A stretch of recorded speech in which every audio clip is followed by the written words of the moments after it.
Deu uma bugada aqui. Aê, conseguimos! Tudo bem, Cristiano? Tudo jóia, e você? Muito tudo bem, graças a Deus. Muito obrigada por aceitar o convite e participar aqui no Priori Agro sobre essa live com assuntos super polêmicos que a gente tem muito a esclarecer. E obrigada também ao pessoal da Abelha que está assistindo aí e que disponibilizou o perfil para a gente fazer essa live também. Acho que a gente tem muito a conversar aqui. E conta um pouco aí do seu trabalho para o pessoal te conhecer melhor, Cristiano. Eu já dei uma breve descrição aí do seu currículo, mas conta um pouco das coisas que você vem fazendo, o que você está pesquisando lá na Embrapa. Tá jóia. Primeiramente, obrigado pela oportunidade de falar um pouquinho sobre as abelhas. Tá me ouvindo bem? Tô ouvindo bem. Pessoal, vocês estão ouvindo bem? Dá um joinha aí. Beleza. Bom, a gente lá na Embrapa trabalha com estuda a biologia e o comportamento das abelhas nativas brasileiras, né? Visando o desenvolvimento de negócios a partir da nossa biodiversidade, mas de negócios que sejam benéficos para a sociedade, principalmente para a sociedade brasileira. Então, o principal intuito do nosso trabalho é pesquisar como criá-las para atender as demandas do setor produtivo, seja para a produção de mel, para a produção agrícola, né, para o aluguel, para a polinização de cultivos. Então, esse é o nosso foco de trabalho dentro da pesquisa na Embrapa. Muito bacana. Ô, Cristiano, e é como você disse, né? A gente tem que conciliar as duas coisas, né? A gente não pode ficar sem uma e também não pode ficar sem a outra. A gente tem que encontrar o meio termo. E é uma das coisas que eu sempre falo aqui no Priori Agro, né? A gente tem o agronegócio, ele não é um setor perfeito, assim como outros setores da economia. E a gente tem várias coisas para melhorar, coisas que a gente pode otimizar. E é isso que a gente busca aqui, né? A gente não quer virar fanático do agro, né? E ficar só falando bem, o agro é sensacional, maravilhoso, ter tudo de bom. Eu acho que a gente tem que ter o bom senso de saber que a gente tem que melhorar algumas coisas, né? Mas a gente também não é tudo de ruim que se fala por aí, né? Então a gente tem que ter esse equilíbrio e acho muito bacana essa iniciativa sua por causa disso também. É Bom, exatamente isso que a gente gostaria de passar aqui hoje para as pessoas, né? Que durante muito tempo as abelhas estão sendo consideradas essa rivalidade, né, entre agricultura e abelhas. E é justamente o oposto, né? O que eu espero mostrar aqui hoje para as pessoas é que justamente elas se integram, se ajudam. Na verdade, não deveriam ser tratadas como inimigas, mas pelo contrário, como parceiras, né? sim, sem dúvida. Ô, Cristiano, e conta pra gente aqui. A gente sabe que as abelhas são importantes do ponto de vista produtivo, né, de várias culturas, né? Mas qual que é o papel delas aí na produção dos alimentos? Conta pra gente aí, pra gente fazer uma introdução do negócio, né? Muita gente desconhece a importância das abelhas. Bom, quando a gente fala de abelha, a primeira coisa que vem na cabeça das pessoas é mel, né? É o principal produto e tal. E realmente o mel é importante, né? Hoje a gente produz mel no mundo todo e é um produto altamente valorizado. Porém, na verdade, se a gente considerar os benefícios que as abelhas trazem para a agricultura, para a produção de alimentos, o mel acaba se tornando um subproduto. E o que é esse papel tão importante? É o papel que a gente chama de polinização, que quando as abelhas vão visitar as flores, buscar o néctar de flor em flor, elas transportam os grãos de pólen de uma flor para outra, e a grande maioria das plantas precisa desse processo para se reproduzir, para produzir os frutos e as sementes. Então, ao ter abelhas na plantação, você vai aumentar a quantidade de frutos e sementes daquela plantação. Então, alguns exemplos são importantes para mostrar esse papel importante, né? No Brasil, a gente não teria maçã e melão se não tivesse abelha. Ou seja, Olha sem só. abelha não tem maçã e melão. Então, tem alguns cultivos que são altamente beneficiados. Como eu falei, maçã, melão. No caso dos Estados Unidos, o cultivo que mais depende das abelhas são as amêndoas, né? Aqui no Brasil ainda, voltando, nós temos o açaí, castanha do Pará, uma série de cultivos que são extremamente dependentes das abelhas. Outros cultivos, eles dependem menos. Então, por exemplo, tomate, morango, já houve um processo de melhoramento genético grande nessas plantações que a gente consegue produzir frutos sem precisar de polinização. Mas quando tem abelhas, esses frutos geralmente ficam maiores, mais saborosos, produzem mais sementes. Então você tem benefícios adicionais além do que ele produziria sem as abelhas. E, obviamente, tem cultivos que não dependem das abelhas. Então, por exemplo, abacaxi, banana, arroz, milho, são cultivos que não são polinizados. Então, esses exemplos eu dei para vocês terem uma ideia desse nível de importância para cada cultura. Num aspecto mais amplo, em termos econômicos, isso representa, para você ter uma ideia, deixa eu pegar minha colinha aqui para não errar os números. Fica à vontade. A nível mundial, o valor da polinização animal, então não é só abelhas, eu estou incluindo aí borboletas, pássaros, outros polinizadores, gira em torno de 235 a 577 bilhões de dólares por ano. Esse é o valor da polinização animal. Só polinização, a gente já está falando de mel, outros produtos aí que a gente vê, né? Exatamente. No Brasil, esse número gira em torno de 12 bilhões de dólares por ano. E esse número ainda é subestimado porque a gente não tem métricas muito boas para todas as culturas que a gente tem. Então, esse número ainda é uma subestimativa. É provavelmente muito maior do que isso. Então, é um valor econômico muito grande. Em termos de volume de produção, isso representa aproximadamente 1/3 do que a gente come. Então, os polinizadores animais são responsáveis por 1/3 do volume de alimentos que a gente come. Uai, estamos sem imagem, o pessoal está falando aí? Vocês estão vendo nós dois aí, pessoal? Vocês estão nos vendo bem? Será que eu fiz alguma besteira? Tá tudo bem. Bom, o pessoal aqui está falando que está tudo bem. É que tem gente aqui comigo que está assistindo a live também. Ô, Cristiano, a importância das abelhas, então, ficou bem evidente, né? Com isso aí que você falou pra gente. São responsáveis por polinização aí, e não só as abelhas, né? Outros polinizadores também por 1/3 da produção dos alimentos aí. Muito bacana a gente saber disso. Saber que esse dado tem uma fonte confiável.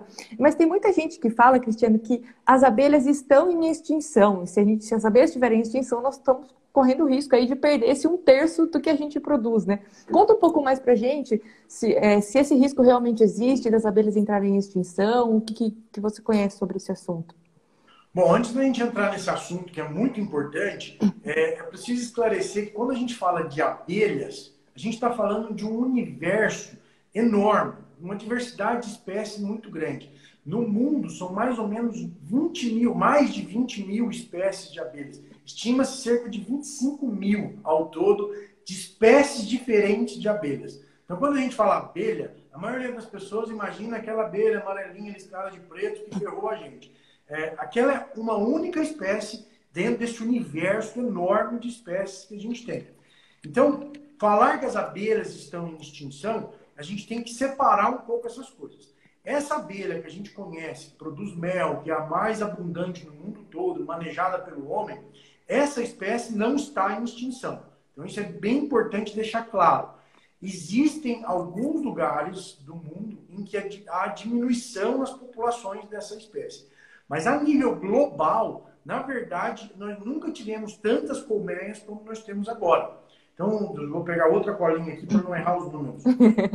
São aproximadamente, hoje, 80 milhões de colmeias no mundo.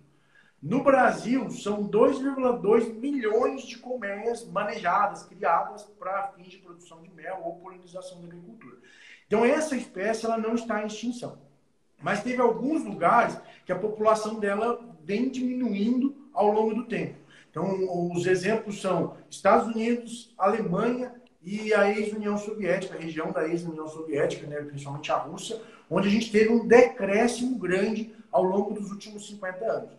Mas em alguns lugares do mundo, a população vem aumentando. Então, por exemplo, na China aumentou bastante, Espanha aumentou bastante, na Argentina aumentou 300% nos últimos 50 anos.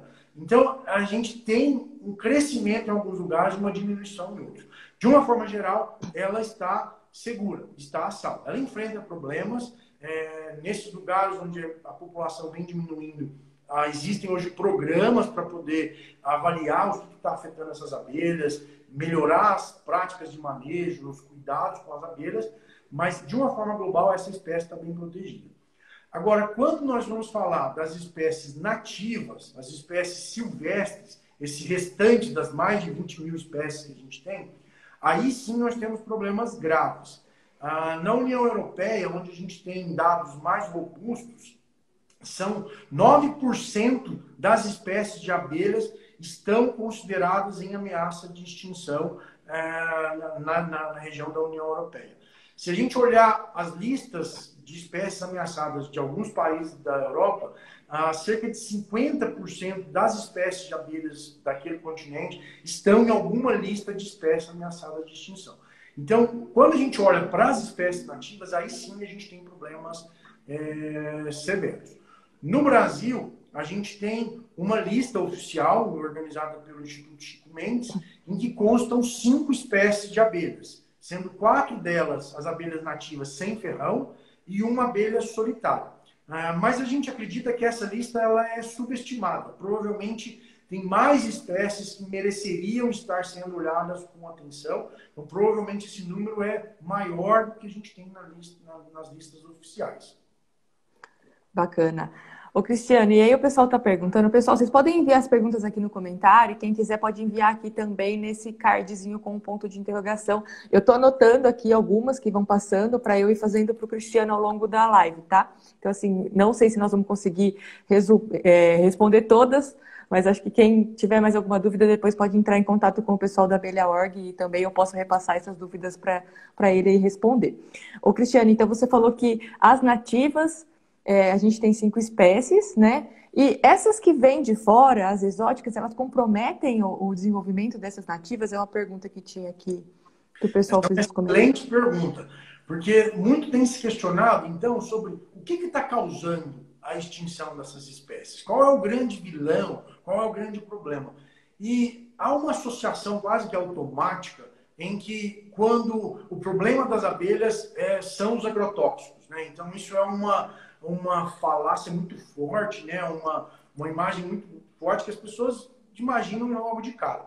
De fato, em algumas circunstâncias, os agrotóxicos são realmente um problema e o mundo todo está fazendo reavaliações dos produtos, avaliando aonde elas causam impactos. Mas, de uma forma global, a gente pode dizer que tem 5 fatores predominantes que não atuam de forma sozinhos, são 5 fatores juntos. E em cada lugar do mundo, a gente tem fatores mais ou menos relevantes. Então, rapidamente, o que são esses fatores? Primeiro, não em ordem de importância, tá? Mas em ordem simplesmente para eu poder explicar. Então, em primeiro lugar, os pesticidas são sempre colocados como fatores importantes nesse processo.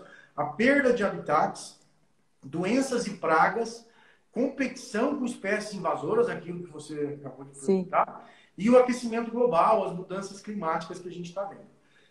Pesticidas, a gente tem realmente dados concretos de que em várias situações esses pesticidas estão causando problema, que são esses casos de mortalidade em massa que eventualmente a gente vê. As notícias têm reportado diversas ocorrências de morte de abelhas com pesticidas e é um problema sério que o mundo inteiro está enfrentando e buscando soluções, mais rigor nas regulamentações, nas fiscalizações. E aí eu trouxe alguns dados importantes aqui para a gente ver. No Brasil, a gente tem um aplicativo chama BeAlert, que foi criado por uma campanha que chama Be or Not to Be, em que eles coletaram informações de quantas abelhas morrem, né, por causa de inseticidas. Ao longo de 2013 e 2017, foram 20 mil colônias de abelhas que foram mortas por inseticidas. Então, esse é um número forte, importante, né? As pessoas que perderam essas colmeias realmente tiveram prejuízos e a gente precisa realmente avaliar isso. Mas, se você considerar o volume de colmeias que nós temos, 2,2 milhões de colmeias, esse é um percentual até pequeno perto de tudo que a gente tem de colmeias. Então, é um cenário devastador? Não é. É um prejuízo, está acontecendo, e esses casos têm que ser investigados, principalmente pelas defesas sanitárias de cada estado, para avaliar o que está causando. Isso tem sido feito, e com base nessas respostas, políticas públicas têm sido construídas. Mas olha outro dado interessante para a gente contrapor justamente esse lado. O que é que está acabando com as abelhas, né? Então eu falei para você, de 2013 a 2017, 20 mil colmeias mortas por pesticidas. Agora, desmatamento é um dos motivos. A perda de hábitats naturais, o desmatamento no mundo todo, isso tem sido considerado como um dos fatores relevantes. Olha um dado que eu procurei hoje, que eu fiquei espantado, que eu quase caí para trás na hora que eu fiz as contas. Ai, meu Deus. de 2013 a 2017, foram desmatados no Brasil mais ou menos 32 mil quilômetros quadrados de floresta. Isso significa 3,2 milhões de hectares. A gente tem estimativas muito boas de densidade de abelhas nessas áreas nativas, que vão de 2 a 4 colmeias por hectare, nas áreas de ambiente tropical. Então, são 2 a 4 colmeias por hectare.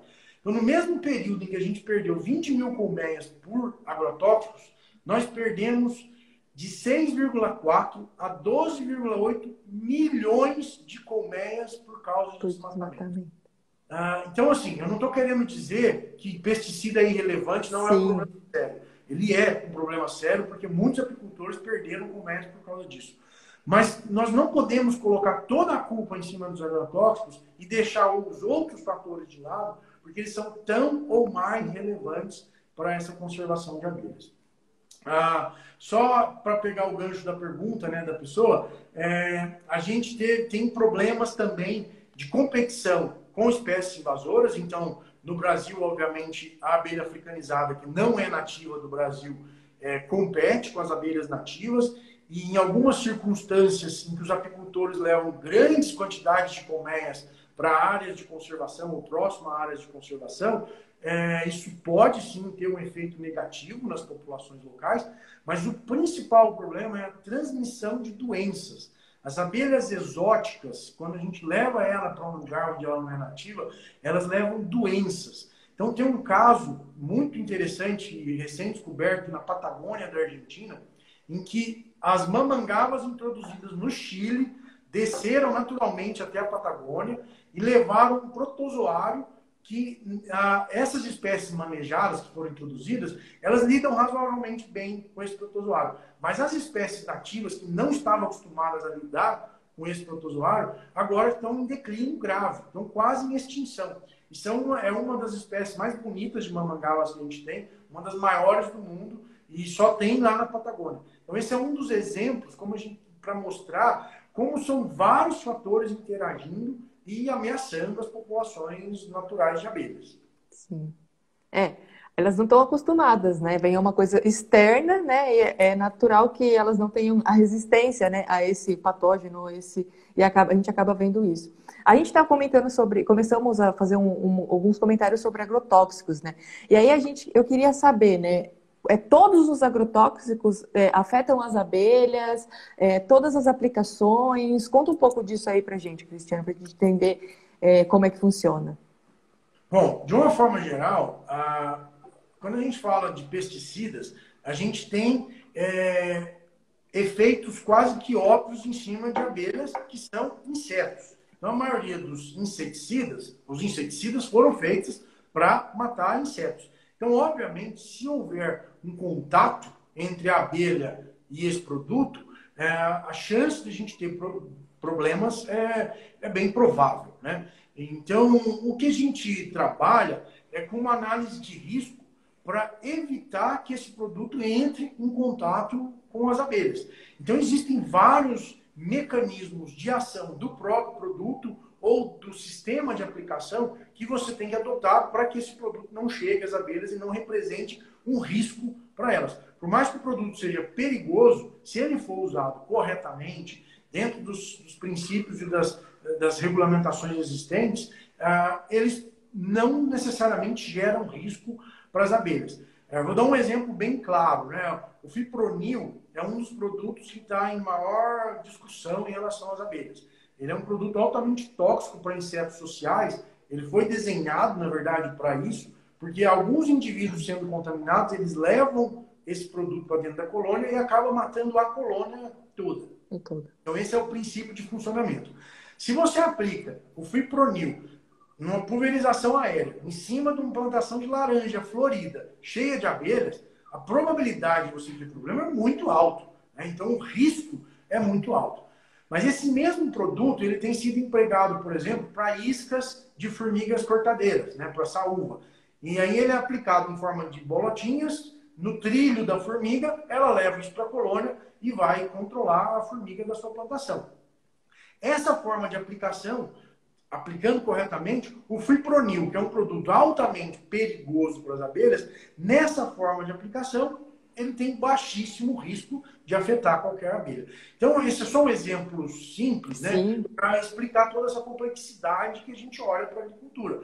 Então, você tem um produto que, na forma de aplicação aérea, ele pode ser perigoso. Então, alguns produtos vão ser restritos de aplicação aérea, ou já são restritos. O fipronil, por exemplo, é um deles. Não se pode aplicar de forma aérea por causa desse risco às abelhas.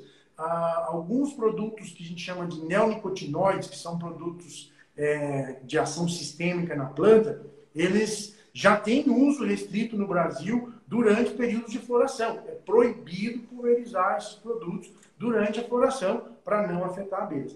Então, toda essa complexidade de informações, ela tem sido analisada por cientistas, pelas instituições governamentais de regulação, para poder fazer todo o procedimento correto.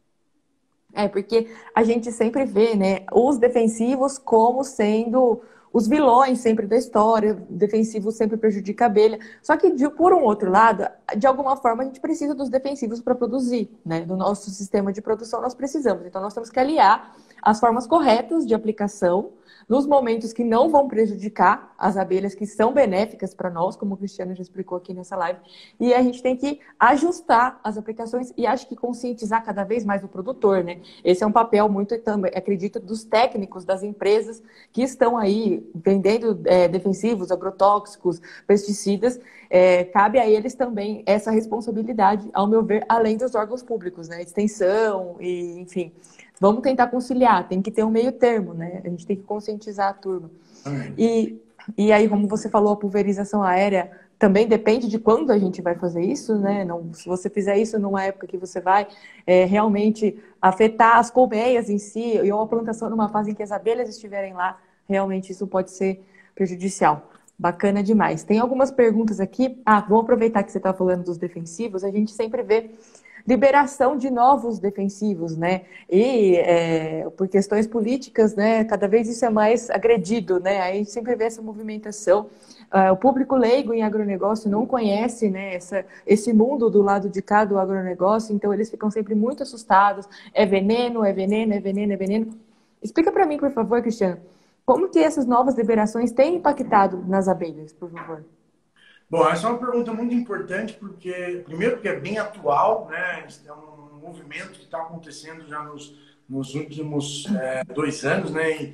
E a gente tem realmente gerado muita preocupação em função de notícias que saíram a respeito desse assunto, né? Então, as notícias dizem sempre o seguinte: batemos o recorde de aprovação de novos produtos, né? De liberação de novos produtos. E a primeira imagem que causa, obviamente, é assustadora. Mas está liberando tantos produtos assim, né? São produtos que podem realmente impactar as abelhas ou a gente mesmo, né? A nossa saúde. Como é que é isso? Na verdade, então, assim, de fato, houve um aumento no número de registros de produtos nos últimos 2 anos. 2018, 2019 e esse ano, a gente vem assistindo um número expressivo de novos registros sendo autorizados.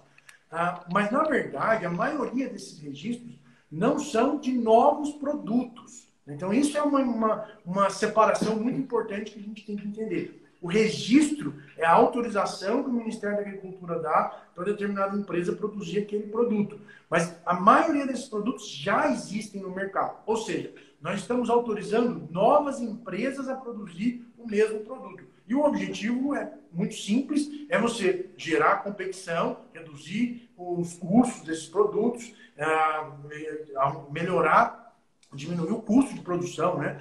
Então, isso tudo não necessariamente é um fator muito ruim. Mas eu estava dando uma olhada nos dados justamente hoje para poder mostrar aqui na live, então eu vou contar os dados certinhos, né, para não ter má interpretação do que eu estou falando. Né? Adoro. Então, em 2019, foram autorizados 474 novos produtos. 26 deles são inéditos. 3 são novos princípios ativos e 19 são novos produtos a partir desses princípios ativos, ou desses 3 ou de outros que já tinham sido autorizados previamente, mas que não tinham produtos. Então, são 26 de 474 são efetivamente novos. Dentro desses 474, 40 deles são orgânicos ou biológicos. E 2019 nós não batemos o recorde, mas em 2018 sim. Somados 2018 e 2019, nós aprovamos, publicamos a autorização de 92 novos registros de produtos biológicos ou orgânicos. Então, dentro desse pacote todo, que todo mundo fala que é veneno, não é problema, 92, somado 2018 e 2019, são orgânicos ou biológicos. E desses 474, então, 448 são simplesmente genéricos, novas empresas produzindo os mesmos produtos. Ou seja, não é esse auê que todo mundo fez, né? Por outro lado, se você olhar bem, se a gente pensar que nós desejamos que a agricultura use produtos cada vez mais seletivos, cada vez menos impactantes, cada vez mais biológicos, cada vez mais orgânicos, a gente espera, na verdade, um aumento no número de registros sendo autorizados, porque são esses novos produtos menos tóxicos que a gente espera que cheguem ao mercado. Então, é natural que isso ocorra. E o que é o problema hoje que a gente vê? Os produtos ficam muito tempo sendo analisados pelas instituições para serem liberados. Média vai de 8 a 12 anos de espera nesse processo de autorização de um registro. Então, é um processo muito longo. O que isso significa? E se hoje eu descubro uma molécula que é melhor do que a gente usa hoje, ela vai demorar 10 anos, 12 anos para chegar até o mercado. Então, esse processo todo que precisa ser melhorado. E segundo as informações do Ministério da Agricultura, foi isso que foi melhorado ao longo desses últimos anos, que tem causado esse aumento no número de registros, né? O processo ficou mais ágil, porém, o que eles afirmam é que não perdeu-se rigor, não perdeu-se credibilidade, mas sim deu celeridade no processo. Além de desburocratizar toda essa análise, eles também direcionaram mais pessoas, principalmente para a Anvisa, para poder atender a essas demandas. Então, esses foram os argumentos apresentados pelo Ministério da Agricultura em função desse alto boom. O que a gente torce é realmente para que cada vez novos produtos venham e cada vez menos tóxicos. Vale lembrar que um produto novo só pode ser lançado se ele for, no mínimo, igual ao anterior que já tinha para aquela praga. No mínimo. Mas o ideal, espera-se, inclusive pela lei, que ele seja menos tóxico. Então, sempre que um produto é lançado, ele nunca é mais tóxico que produtos que já existiam no mercado. Pessoal, e só para complementar um pouco aí o que o Cristiano falou, 3 órgãos estão envolvidos na liberação dos agrotóxicos, né? O MAPA, a Vigilância Sanitária, a Anvisa, né? Associação Nacional de Vigilância Sanitária, e o IBAMA, né? Então, são os 3 órgãos que trabalham juntos aí para liberar as novas moléculas. Então, assim, nós temos que entender que demora todo esse tempo, porque 1 milhão de análises são realizadas, resíduos em alimentos, e assim, não é assim como o pessoal pensa, chegou uma molécula, assinou, deu a canetada e pronto, passou. Não é assim que funciona. Enfim, esses processos têm que ser agilizados exatamente como o Cristiano falou, para a gente agilizar e usar moléculas mais recentes, senão nós vamos ficar defasados. E tem uma analogia que o Cristiano faz, o colega dele também faz, e eu também faço, que é com os medicamentos genéricos, né? A gente, quando lançou os genéricos, vocês lembram? Lançaram os medicamentos genéricos. Então, a gente tinha uma marca comercial e depois a gente veio com as dipironas, que são os compostos, né? Que são os princípios ativos daqueles medicamentos. Vocês lembram quando isso aconteceu? E nem por isso a gente passou a tomar mais dipirona, né? Então, assim, o produtor ele não vai investir mais dinheiro, gastando mais em agrotóxico, porque ficou mais barato. A gente tem que fazer essa mesma analogia. Ele só vai usar se for preciso. O que ele não precisar, ele não vai usar. Então, assim, acho que é importante a gente usar esse parâmetro, porque fica muito fácil para quem não é da área entender. O Cristiano tem várias perguntas aqui, né? O pessoal perguntou das espécies invasoras, o pessoal está perguntando sobre se tem uma distância segura para fazer a aplicação do apiário para a cultura que você está cultivando. Sim, existem, as abelhas têm um raio de voo limitado, então você tem um raio mínimo para fazer aplicações. No caso de pulverizações aéreas, deixa eu até pegar aqui que eu anotei direitinho esse raio, porque é justamente uma das ações que o IBAMA, junto com o Ministério da Agricultura, adotaram para a relação da pulverização aérea. Tá? Que o produto atinja as abelhas. Então, esse raio, no caso da aplicação aérea, em relação a matas nativas, você tem que respeitar uma borda de 250 metros para a vegetação nativa, 500 metros para cidades ou povoações e 250 metros para criação de animais, inclusive apiários. A gente, obviamente, recomenda, além desses limites obrigatórios, que as pessoas mapeiem onde estão os seus apiários, informem isso para o Sistema de Defesa Agropecuária do Estado, que tenha uma comunicação entre os vizinhos, para que a pessoa que está aplicando o produto saiba onde estão os apiários. Muitas vezes eles não sabem. Então a gente tem que respeitar esse raio de ação delas. Em geral, as abelhas forrageiam num limite de 500 metros quando você tem oferta de alimento ali naquele lugar. Elas podem chegar mais, podem chegar a 2,5 km, mas em geral elas estão dentro de um raio de 500 metros. Então o que a gente recomenda é sempre essa comunicação entre aonde estão os apiários e aonde vão ser pulverizados.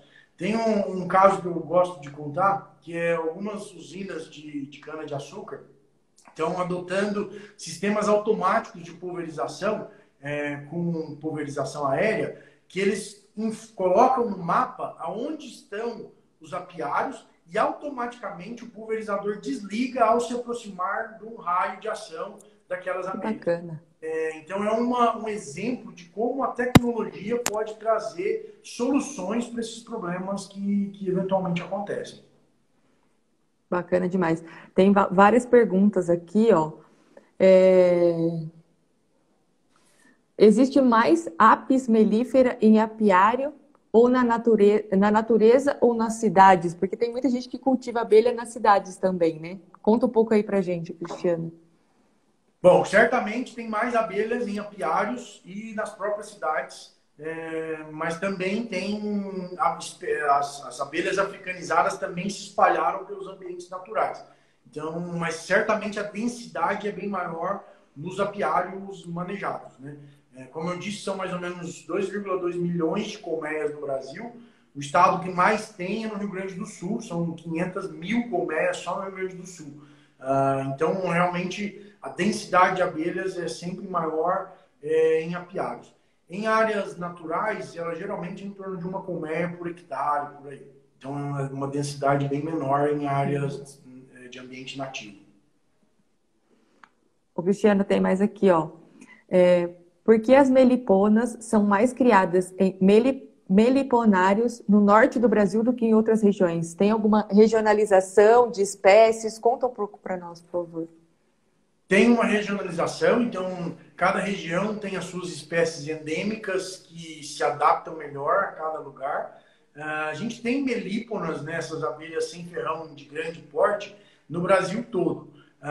Mas na região Nordeste, eles além de terem espécies que têm um desempenho grande em termos produtivos, tem uma cultura de produção dessas abelhas muito antiga.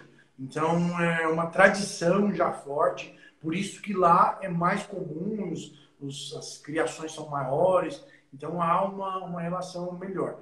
Além disso, as regiões Norte e Nordeste têm áreas naturais maiores. Então, especialmente a região Norte, a gente tem muito mais área preservada do que nas regiões Sul e Sudeste. Então, essas abelhas elas são extremamente dependentes das áreas nativas. Então, elas precisam do ambiente natural bem conservado para a gente poder ter um bom retorno. Beleza. O pessoal está perguntando aí se eu vou salvar a live. Pessoal, aqui no Priori Agro Sistema é assim. Eu quero que vocês venham aqui participar com a gente. Então, depois daqui, a live vai para o YouTube na semana que vem. Então, assim, hoje a live não vai ficar salva aqui, mas semana que vem ela está no YouTube, porque se eu deixar a live salva aqui, vocês não vão mais vir com a gente aqui assistir a live. Então, semana que vem vocês podem aguardar que está lá no YouTube. Tem mais várias perguntas aqui. O pessoal perguntou sobre microdivisão. Eu sou leiga no assunto. Explica pra gente o que é a microdivisão e como funciona. Bom, essa é uma das técnicas que a gente estuda aqui na Embrapa. Então, como que se forma uma nova colônia? A gente pega uma caixa que está forte, grande, separa ela na metade e assim a gente forma duas colônias. Isso é o que a gente chama de divisão tradicional. A gente separa metade, metade. A gente tem estudado uma técnica nova na Embrapa, é que ao invés de multiplicar ela na metade, a gente usa só 10% da colônia original. Então, a gente forma uma microdivisão, uma mini divisão a partir desse processo. E aí, essa colônia a gente precisa incubar para ela poder crescer. Porque, como eu disse, é uma mini divisão, uma mini colônia, muito suscetível a pragas, a inimigos. Ela precisa do nosso apoio. É uma técnica que a gente ainda está estudando. Por enquanto, eu não recomendo, porque dá muito trabalho, o desempenho é praticamente equivalente ao que a gente consegue na divisão meio a meio, que já funciona muito bem. Então, por enquanto, pela minha experiência, ainda não recomendo. Pode ser que algumas espécies se adequem melhor, se adaptem melhor, e com o avanço da pesquisa a gente consiga resolver alguns dos gargalos para que essa colônia cresça. A principal dificuldade é que, como ela é muito pequenininha, ela demora muito tempo para chegar ao campo e ficar pronta para a produção. Quando a gente faz a divisão meio a meio, em poucas semanas ela já está boa para ir para campo, para trabalhar, para produzir mel, para polinização, enfim. Bacana. Sempre propagar, né? Vamos propagar quanto mais abelhas, melhor, pelo que a gente tem visto aqui. E aí teve uma outra pergunta que eu também achei interessante. Tem algum programa da Embrapa ou das instituições de pesquisas que desenvolvem abelhas resistentes a agrotóxicos? Não, por enquanto esse programa não existe dentro da Embrapa. No Brasil eu nunca vi nada nessa linha. Tem um caso que parece que tem alguns resultados preliminares interessantes, que pode no futuro gerar um caminho promissor, mas isso ainda é segredo de pesquisa, não tem muita informação para a gente sustentar. Mas existem outros casos em outros países em que houve já trabalho nessa direção de selecionar abelhas mais resistentes a determinados produtos. Então, elas podem desenvolver resistência a alguns produtos, não são a todos. Então, isso é, do ponto de vista teórico, possível de ocorrer, mas ainda é incipiente. Não temos nenhum caso de abelha no mercado mais resistente a pesticida. Bacana. Aqui tem uma pergunta que a Suzana acabou de mandar. Em áreas pouco preservadas, que tipo de alimentação artificial a gente pode usar para atrair as abelhas? Ou para manter aquelas que já têm? Basicamente, as abelhas comem duas coisas. A fonte de açúcar, fonte de energia, que depois elas transformam em mel. E outra é o pólen, que é a fonte de proteínas, vitaminas, lipídios. Então, para substituir o néctar, basta açúcar. Então, água com açúcar, mistura 50%, já é suficiente para suprir a necessidade. Geralmente, com essa alimentação, eles se viram bem para entrar o pólen. Você dando esse suplemento, elas já ficam fortes o suficiente. Meliponicultores, criadores mais profissionais, eles também incluem o pólen com dietas à base de extrato de soja e produtos ricos em proteínas. Então, é possível fazer uma dieta para substituir o pólen também, que não substitui o mel. Porque o mel é basicamente muitos produtos, então a gente ainda não consegue substituir plenamente. Espera aí que acho que deu uma travadinha.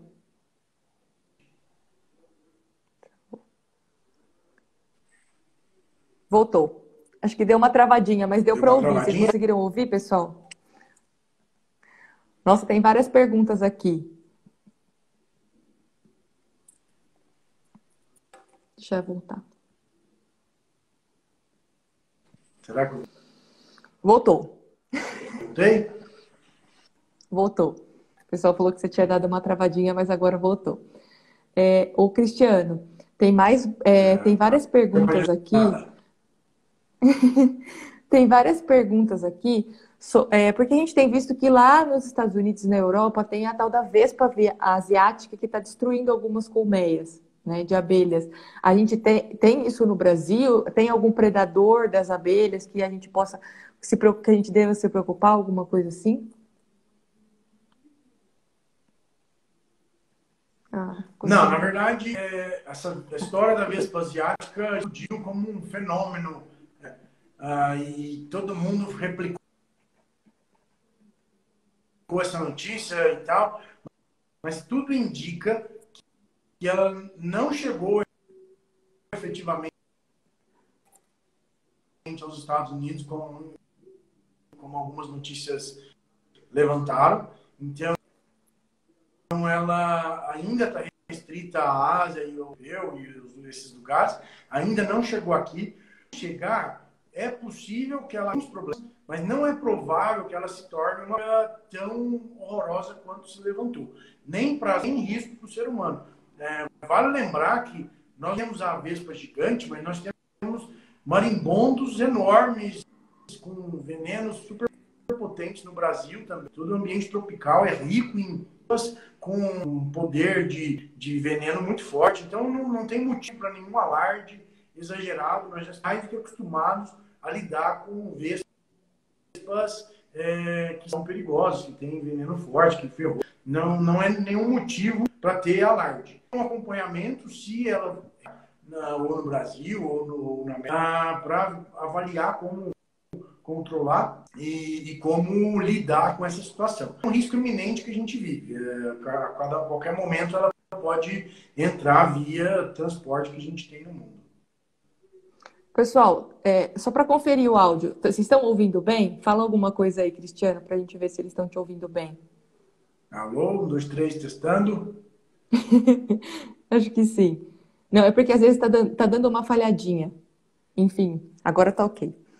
Ô, Cristiano, as minhas colegas mulheres do Agro de Alagoas, um beijo para vocês, meninas, estão perguntando se tem algum programa de gestão na produção de mel, se a Embrapa tem algum desenvolvimento nessa área de gestão da meliponicultura.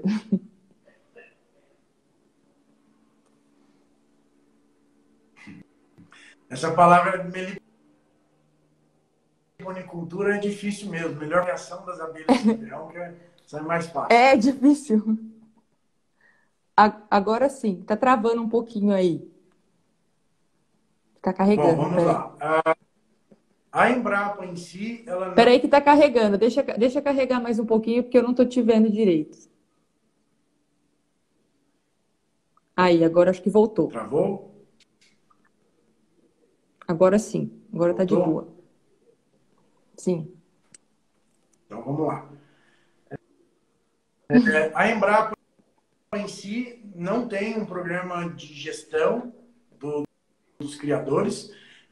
Tem parcerias com algumas descem nisso. O Sebrae, um dos órgãos que hoje tem apoiado produtores em vários lugares. Então, hoje em dia é o órgão mais acessível, né, que as pessoas podem procurar. Eles têm dado uma série de apoios para essa cadeia de atividade de criação de abelhas, não só a apicultura, mas também a criação das abelhas sem ferrão. Bacana demais. Ô, Cristiano, nós temos alguns minutos aqui ainda, mas eu queria que você falasse um pouco mais sobre a Associação Abelha. Queria que a gente divulgasse um pouco desse trabalho super bacana que o pessoal tem feito e você está envolvido, claro. É um prazer. Eu sou um dos membros do comitê científico dessa associação.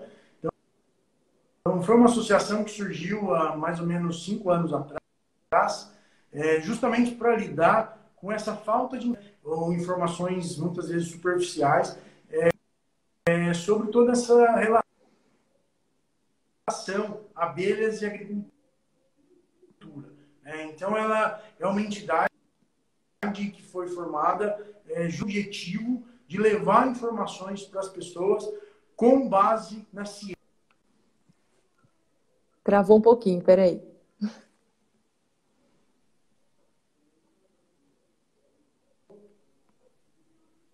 Voltou? Voltou. Uhum. Voltou. Beleza. Desculpa. Deu uma travadinha de novo. Então, a Associação Abelha ela é criada para levar informação científica, né? Mas como fazer isso de uma forma sem ter conflito de interesses, de uma forma coerente, né? Então, como que ela se organiza? Nós temos dentro da associação, então são 7 pesquisadores que são voluntários, não tem nenhum vínculo com a instituição, que trabalham em outras instituições de pesquisa, no meu caso da Embrapa, outras pessoas da Universidade de São Paulo, enfim, pesquisadores já experientes nessa área, que informações, né, organizar essas informações, gerar informações, conteúdo, e também contribuir no sentido de o que precisa ser feito para lidar com as situações, com os conflitos, atender e responder a perguntas, atender a demandas de informação, produzir livros, vídeos, enfim, toda essa questão que o que a gente viu? O grande problema na relação abelhas e agricultura vinha da falta de informação. Então, essa informação já existe, já está disponível na academia, nos órgãos de pesquisa, mas ela não chega até as...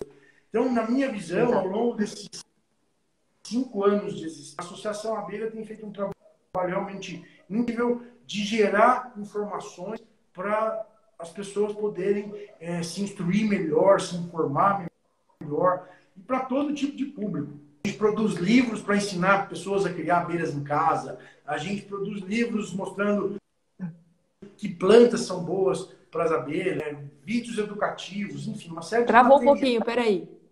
Travou? Peraí, que tá carregando aqui para mim. Pronto, voltou. Que beleza. Uhum. Vamos assim de bacadinha. É bom que eu não me empolgo. Não, o negócio é empolgar, porque esse assunto a gente tem que se empolgar e empolgar todo mundo. Legal. Então, assim, a gente realmente se orgulha muito desse trabalho que a Associação Abelha tem feito.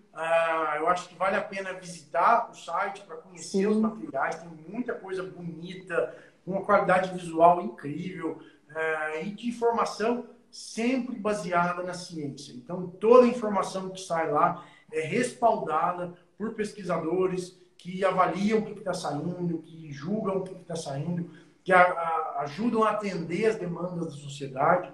E sempre que tiver dúvidas, tiverem necessidades, demandas, apresentem para a instituição, que a gente faz o maior esforço para justamente produzir materiais que vão atender sobre isso. Já aproveito para fazer uma pequena propaganda e dando um spoiler aqui. Na semana que vem nós vamos lançar um curso online para quem quiser aprender a criar as abelhas sem ferrão. Então, que legal! Curso completo, EAD, na plataforma da Embrapa. Semana que vem a gente vai fazer uma divulgação bem ampla, em que estudo direitinho. Peraí que travou. Vai chegando próximo das 7 horas, fica assim. Difícil. Alô? Destravou? Tá voltando. Peraí que vai voltar. Peraí que ainda não. Agora sim. Beleza. Então, a semana que vem vocês vão ver notícias sobre isso. A gente vai divulgar bastante. Mas vai ser um curso para ensinar as pessoas a criarem. E ao longo do ano nós vamos lançar vídeos mais curtos, ensinando as técnicas, como essa que a pessoa perguntou, né? Como alimentar a minha abelha, como começar a criar uma jatari, enfim. E o mais interessante, as pessoas podem criar abelhas em casa. Então, essa situação que a gente está vendo,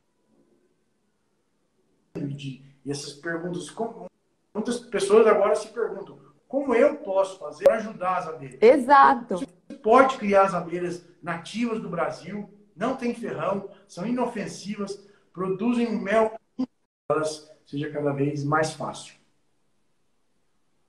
Não, muito bacana, porque às vezes a dona de casa, ela tem aquela visão de que toda abelha tem ferrão, que vai machucar as crianças, né? Que pode causar um acidente, pessoas têm alergia, enfim, todo mundo tem medo, né? E é importante a gente falar isso, né? Que nem todas as abelhas têm ferrão, algumas produzem mel e não têm ferrão, essas coisas precisam ser esclarecidas. E foi muito bacana, porque teve uma pergunta muito sensacional aqui, de um rapaz que perguntou assim: eu não sou do agro, eu não crio abelhas, mas o que eu posso fazer para ajudar, né? Então, acho que propagar conhecimento é o que a gente tem que fazer, né? O Cristiano está aí para ajudar e a Abelha Org também está aí para, caso você tiver dúvida, compartilhe o material deles, ajuda a divulgar. Eu também queria me deixar aqui à disposição para divulgar todas as atividades do Abelha Org. Fiquem à vontade para me mandar, me marcar, que eu também propago com o maior prazer. A iniciativa é muito bacana mesmo.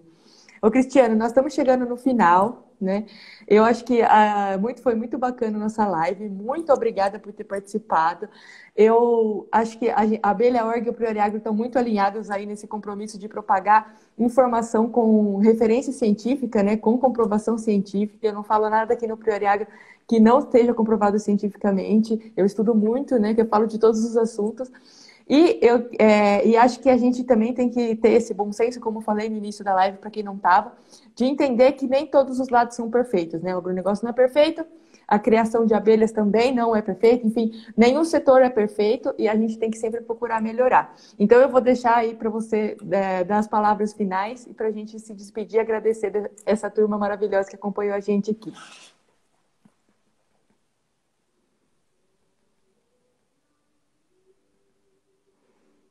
Travou, peraí. Peraí que tá travando, você tá sem áudio, peraí que vai voltar. Você ficou sem áudio, peraí. Bom, eu que agradeço a oportunidade, Voltou. né, de dar um pouquinho mais de informações sobre esse assunto. E a mensagem que eu gostaria de deixar. Alô, voltou? Peraí que vai voltar. Um, dois, Agora três. voltou. Na verdade, esse é uma situação que está ajudando a melhorar tanto a vida das abelhas quanto a agricultura. Eu posso dizer com segurança que a agricultura está ficando melhor por causa das abelhas. Então, a gente está melhorando a sustentabilidade, ajudando os agricultores a usar seus produtos de forma mais coerente, cuidadosa. Então, esse é um benefício para sempre. Então, as pessoas olham para isso do lado negativo. Eu acho que isso como boa que aconteceu nos últimos tempos. A agricultura está ficando cada vez melhor por causa das abelhas. E a vida das abelhas... Travo de novo. Peraí, que tá voltando. Isso, agora agora tá de boa de novo. Não, voltou não. Peraí, mais um pouquinho. Ele pega no tranco aqui.